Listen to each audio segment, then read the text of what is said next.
Allô! Bienvenue dans cette deuxième vidéo sur la mini-récup du chapitre « La formation du régime fédéral canadien ». Dans cette vidéo, on va se concentrer sur les problèmes au Canada uni ou province du Canada, la Grande Coalition de 1864, les différentes conférences qui vont mener à la mise en place de l'Acte de l'Amérique du Nord britannique, qu'on appelle souvent AANB, et on va terminer avec la structure et les explications du fédéralisme canadien. Tout d'abord, on va commencer par une petite question pour se remettre dans le bain. Qu'est-ce que l'instabilité ministérielle? Est-ce que c'est A, des ministres qui changent souvent de parti, B, une période où les gouvernements se succèdent rapidement, ou C, une période durant laquelle le Parlement change souvent d'emplacement? Eh bien, c'est une période où les gouvernements se succèdent rapidement. On se souvient, dans la première vidéo, on avait parlé du départ de Baldwin et La Fontaine qui formaient l'Alliance réformiste. Donc, à la suite de ça, commence une période d'instabilité ministérielle où plusieurs tentatives d'alliance et gouvernements vont se succéder très rapidement, ce qui va rendre difficile la direction du pays, si je peux dire comme ça, mais aussi la mise en place de différentes lois. Donc là, on va vouloir trouver quelque chose pour régler cette instabilité-là, donc trouver une solution. Mais c'est pas les seuls problèmes. Donc l'instabilité ministérielle n'est pas le seul problème pendant ces années-là. On va parler aussi d'insécurité militaire. Le Royaume-Uni va dire à ses colonies, donc à sa colonie de la province du Canada, maintenant, vous devez assurer vous-même votre défense, votre propre défense. Donc, ça va être un problème. Pourquoi? Eh bien, parce que la colonie, la province du Canada, n'a pas une grosse armée, n'a pas nécessairement de militaires qui sont formés pour défendre le territoire. Donc, ils vont devoir assurer leur défense. Et là, peut-être que tu te dis, là, c'est pas si grave, il doit pas avoir tant de menaces. L'affaire, c'est que pendant ce temps, aux États-Unis, qui, on se le rappelle, est juste à côté du Canada, aux États-Unis, il y a la guerre de sécession. Il y a donc une crainte des habitants du Canada, de la province du Canada, de devoir affronter les Américains pour une raison quelconque, là, que la guerre prenne de l'expansion jusqu'au Canada. Donc, il y a cette crainte-là. Donc, ça, c'est un problème qui s'ajoute à l'instabilité ministérielle. Et à ces deux problèmes-là s'ajoutent aussi les difficultés économiques. C'est la fin du traité de réciprocité avec les États-Unis. On rentrera pas dans les détails de l'économie ici parce qu'on va en parler dans une prochaine vidéo.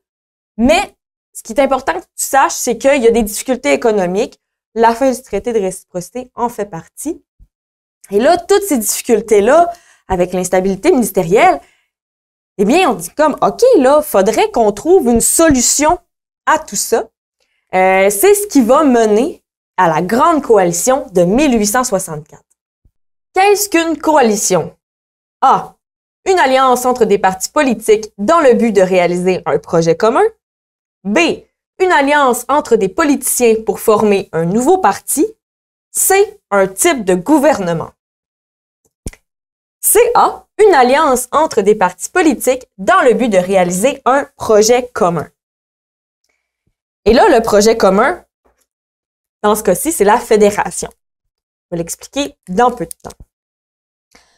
D'abord, on va regarder ensemble quels sont les partis politiques qui sont en place en 1864. Et là, même si on est dans la province du Canada, dans le Haut-Canada uni, eh bien, on va souvent parler quand même du Haut-Canada et du Bas-Canada. Donc, il y a des partis politiques spécifiques au Haut-Canada et d'autres au Bas-Canada. Mais, souviens-toi, dans la première vidéo, même s'il y a des partis politiques spécifiques à l'un et à l'autre, ils sont dans la même chambre d'assemblée. Donc ça, c'est important.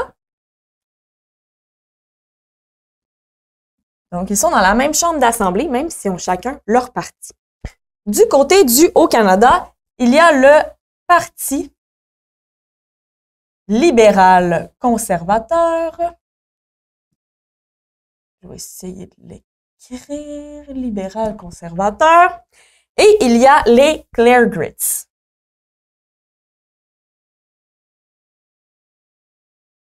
Du côté du Bas-Canada, il y a le Parti bleu et le Parti rouge.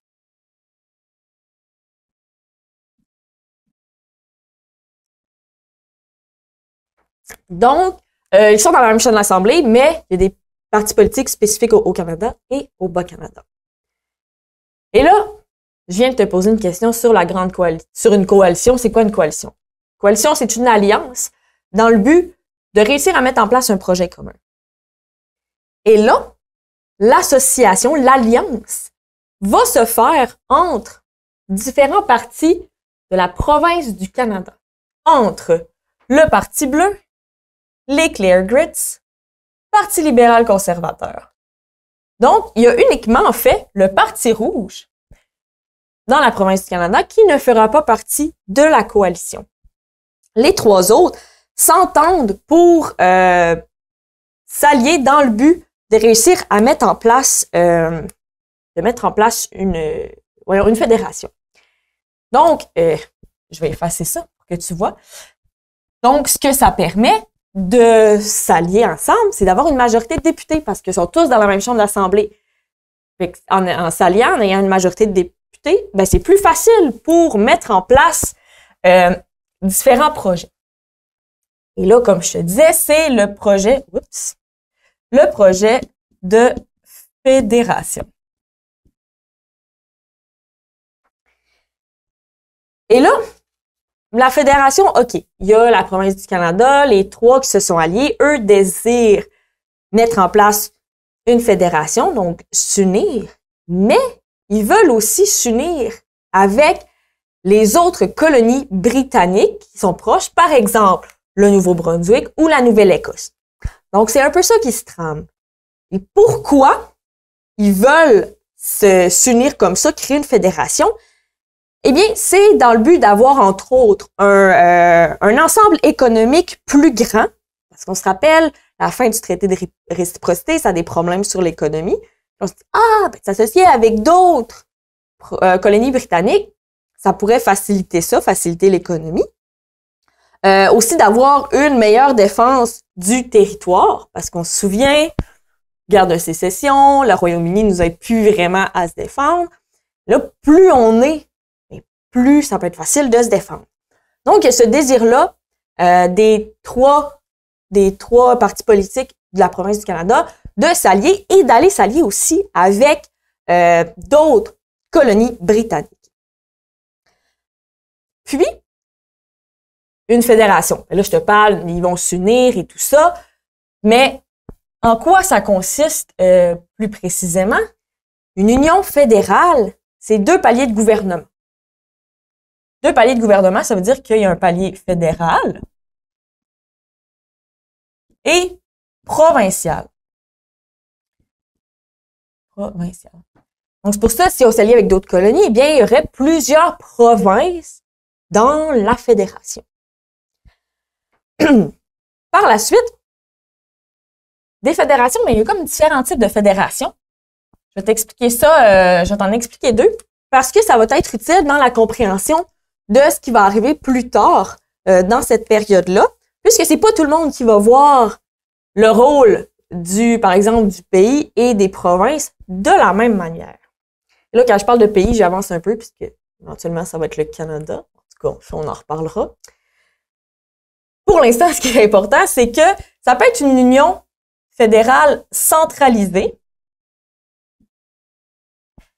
où le gouvernement fédéral a comme le gros bout du bâton et où les provinces ont quand même des pouvoirs, mais c'est vraiment là, le fédéral qui a le plus de pouvoir. Sinon, il y a l'union décentralisée donc Union fédérale décentralisée, où là, le fédéral est quand même là pour unir toutes les provinces, mais ce sont tout de même les provinces qui ont beaucoup de latitude, qui ont beaucoup d'autonomie pour gérer leur province. Donc, c'est ça comme les deux types. Puis tu vas voir, ça va se paraître aussi dans les idées des différentes personnes qui vont apparaître là, tout au long de la mise en place du Dominion du Canada. Ce qu'on va s'expliquer dans quelques minutes. À la suite de la grande coalition au Canada uni, ben là, il faut la mettre en place, cette idée de fédération. Et pour ça, il va y avoir différentes conférences qui vont mener à éventuellement la création du Canada. Tout d'abord, la conférence de Charlottetown. Le but de cette conférence-là, à la base, c'était de discuter d'une union entre les colonies maritimes. Il n'était pas question là de la province du Canada, c'était vraiment d'unir les différentes colonies maritimes, Nouveau-Brunswick, Nouvelle-Écosse, île du Prince-Édouard. Et là, la province du Canada, il y avait l'idée d'une union entre les différentes colonies. Fait que là, ils font comme, ah, OK, eux autres, ils parlent d'une union entre les colonies maritimes, mais nous, on va leur demander si on peut y aller comme observateurs. Donc, ils vont être à la conférence de Charlottetown, mais ils sont comme invités en tant qu'observateurs. Mais là, la province du Canada, les délégués de la province du Canada sont comme, mais là, tu sais, vous pensez qu'on pourrait faire une union, vous, les colonies maritimes, mais aussi avec la province du Canada. Puis ce qu'on pourrait faire en plus, ben, c'est de construire un chemin de fer qui relierait nos différentes colonies. Ça serait quand même bon pour le commerce. Donc là, les délégués, c'est ça, ils vont invoquer l'idée d'unir toutes les colonies. Et là, les colonies maritimes vont faire, hein, vois-tu? C'est une bonne idée. Pourquoi on ne referait pas une autre conférence pour continuer à en discuter? Donc, ça va résulter en, ça serait quand même bien une union fédérale, les colonies maritimes et la province du Canada. Eh bien, on va s'en reparler à Québec. À la suite de la conférence de Charlottetown, on s'est dit, ben oui, on va continuer d'en parler. On va aller à Québec. Et ce sera la conférence de Québec. Le but, c'est de discuter d'une union fédérale entre les colonies britanniques, Nouveau-Brunswick, Nouvelle-Écosse, île du Prince-Édouard, province du Canada qui englobe Haut et Bas-Canada. Et à cette conférence, il y a Terre-Neuve qui va s'ajouter aux discussions. Le déroulement, eh bien, ce sera des discussions et des débats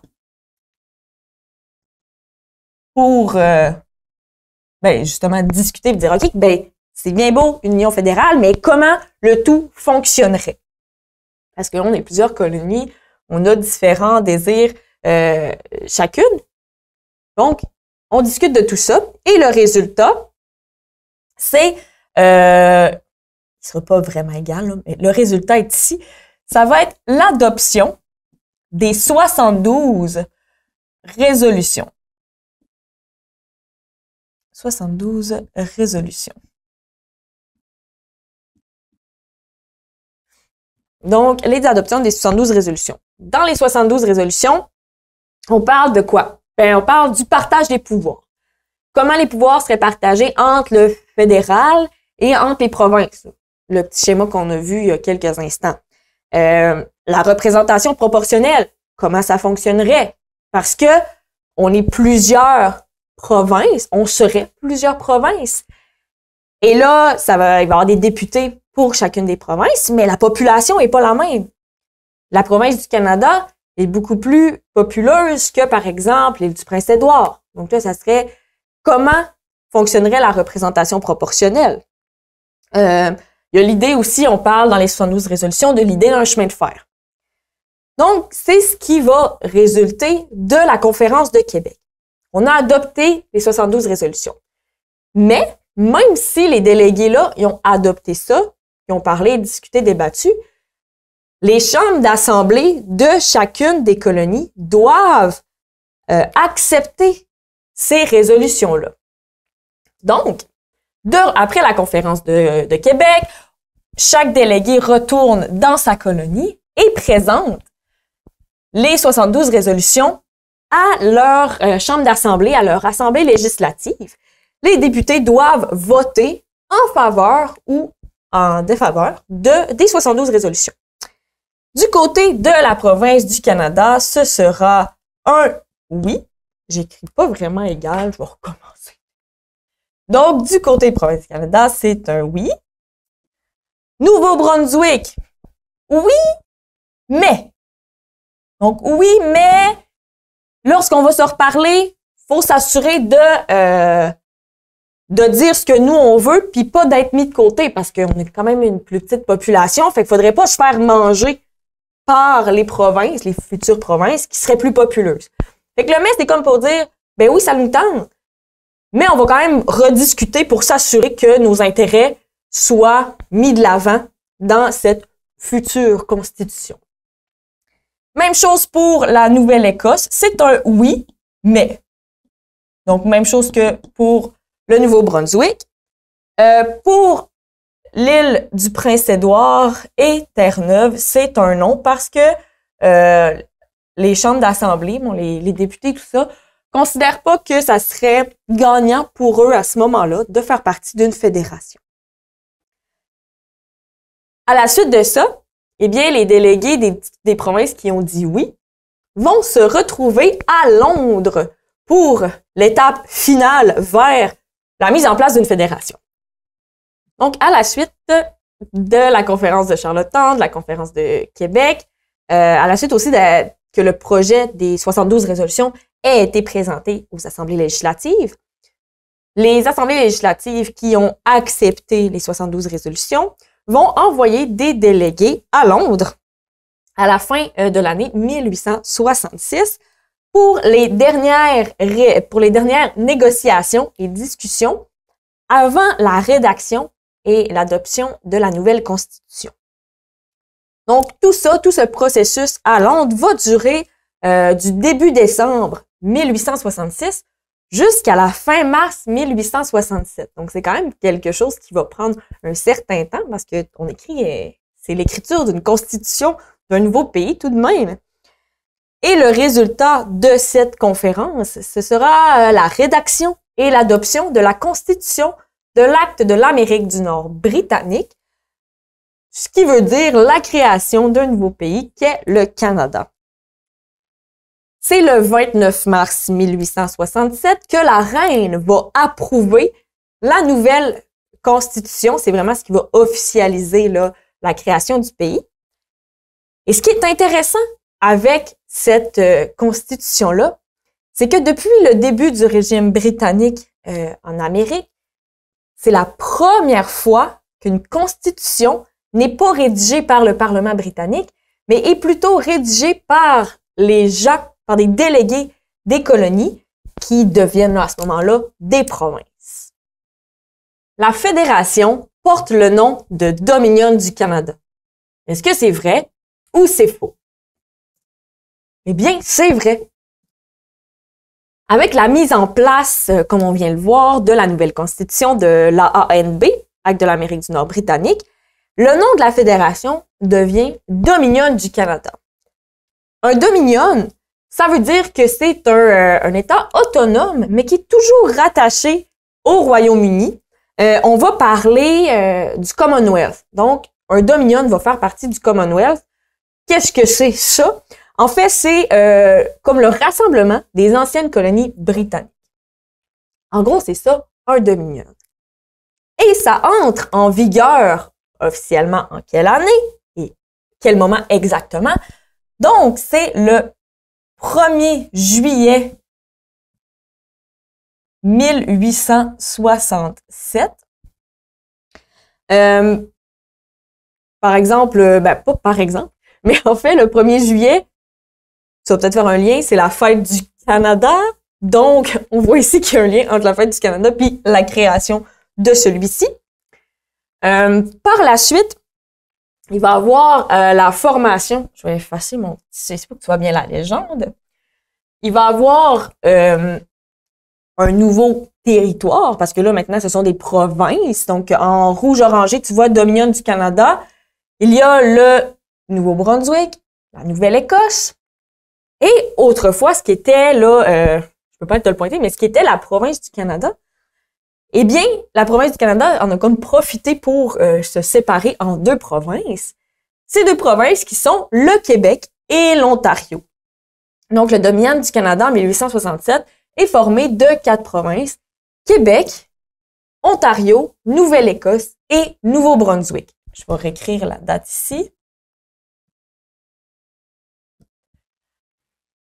Palier de gouvernement. On a parlé un peu de palier de gouvernement tout à l'heure. Donc, ça veut dire qu'il y a le fédéral. Mon F est pas très beau, mais c'est pas grave. Le fédéral et le provincial. Et là, il va y avoir un partage des compétences entre le fédéral et le provincial. Je rentrerai pas dans les détails parce qu'on va en parler dans une prochaine vidéo, mais rapidement, pour te donner un exemple de c'est quoi le partage des compétences, eh bien, c'est que les provinces vont être responsables de l'éducation et le fédéral, par exemple, va être responsable de la défense du territoire. Donc, toutes ces différentes compétences-là vont être partagées entre le fédéral et le provincial. Les lois criminelles vont être gérées par le fédéral et les lois civiles par le provincial. Donc, chacune des provinces va être responsable de son code civil, de ses lois civiles. Et les langues reconnues par le Parlement sont l'anglais et le français. Là, l'AANB, dont l'Acte de l'Amérique du Nord britannique, vient d'être mis en place. On a maintenant une structure fédérale, donc on est sous le fédéralisme. Mais comment ça fonctionne, le fédéralisme? Eh bien, tu peux voir ici la structure politique du Dominion du Canada en 1867. On va regarder ensemble comment ça fonctionne. Tout d'abord, on va regarder les deux gros encadrés orange. Celui sur le dessus, donc juste ici, eh bien, c'est au Royaume-Uni. Ça n'a pas vraiment changé. Il y a la reine à cette époque-là et il y a le Parlement britannique. Ce qui nous intéresse ici, c'est le deuxième encadré, donc ce qui se passe au Dominion du Canada. Ça a un petit peu plus changé comparé aux autres structures politiques que tu as vues sous les autres constitutions. On va commencer avec l'encadré bleu, donc celui que tu vois au centre ici. C'est le Parlement fédéral. Donc ça se passe au fédéral. Dans le Parlement fédéral, il y a deux entités. Tout d'abord, il y a la Chambre des communes, donc juste ici, et il y a le Sénat. On va commencer avec le Sénat. Le Sénat est nommé par le gouverneur général, donc avec la flèche que tu vois ici, c'est une nomination. Donc, le gouverneur général va nommer des sénateurs pour chacune des provinces. Le rôle du Sénat, c'est de soumettre et d'approuver, donc de soumettre des projets de loi et d'approuver les projets de loi qui sont soumis par la Chambre des communes. Donc, on va parler de pouvoir législatif.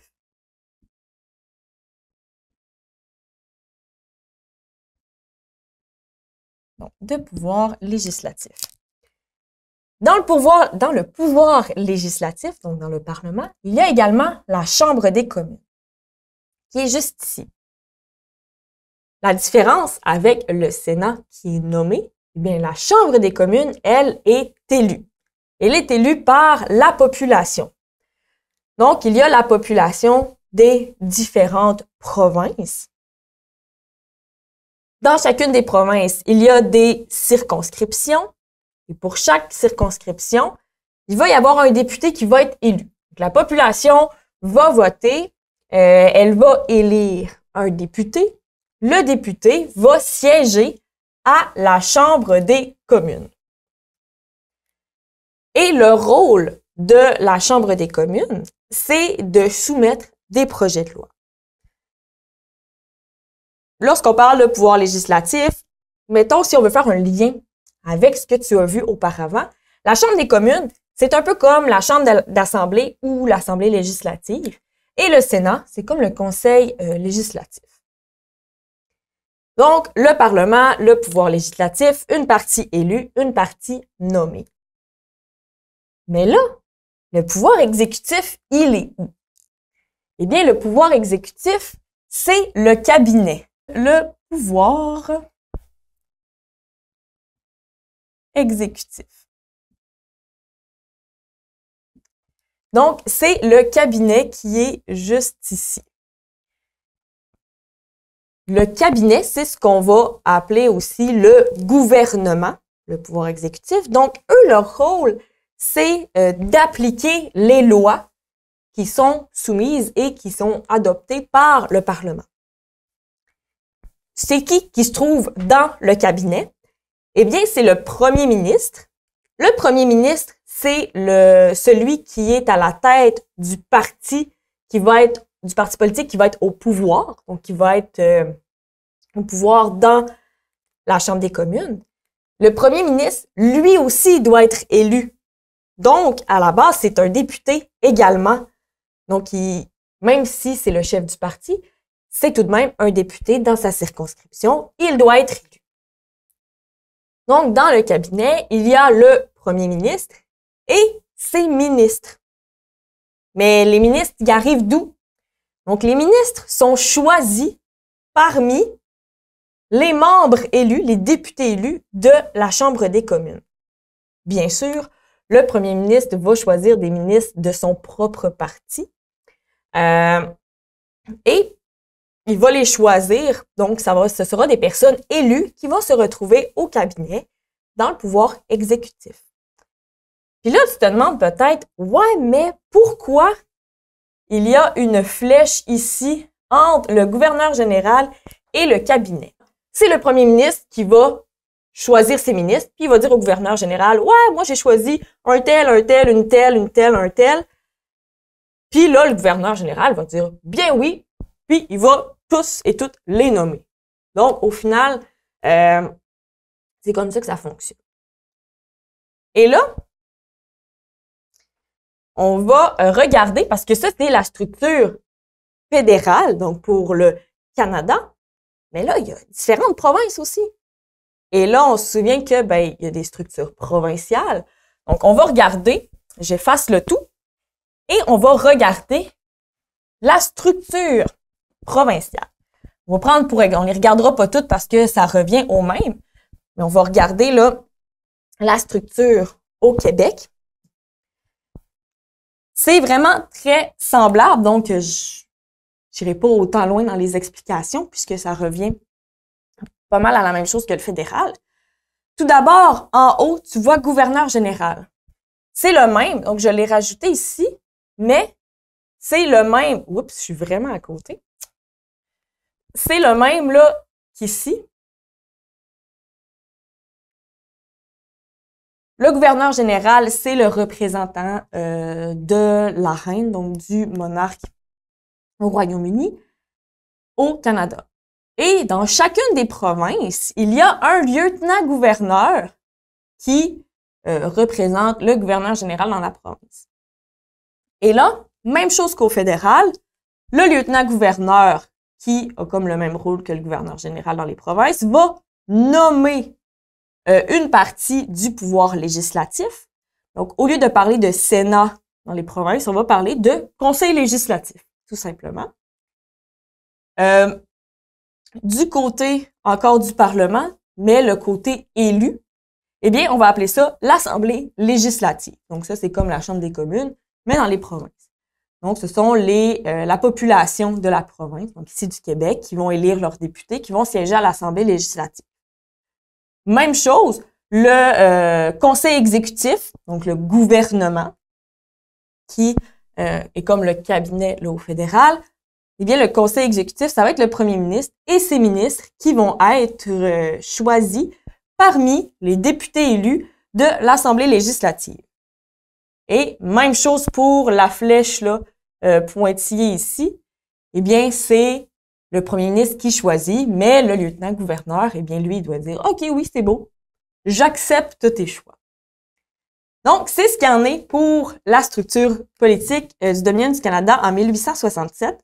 Sache qu'aujourd'hui, c'est sensiblement la même chose, avec des petites différences, puisque, bien, il y a plus de provinces aujourd'hui, mais le fonctionnement général est encore le même. C'est la fin de cette deuxième vidéo de la mini-récup sur le chapitre « La formation du régime fédéral canadien ».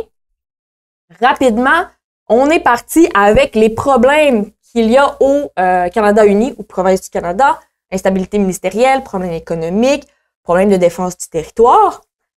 Et là, il y a l'idée d'une fédération qui va naître dans la province du Canada.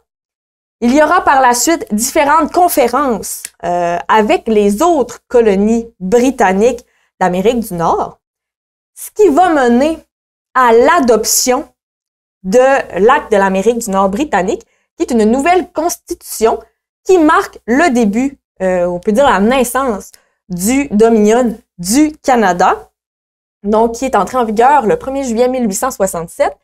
Et à partir de là, il y a une nouvelle structure politique, aussi une nouvelle organisation territoriale.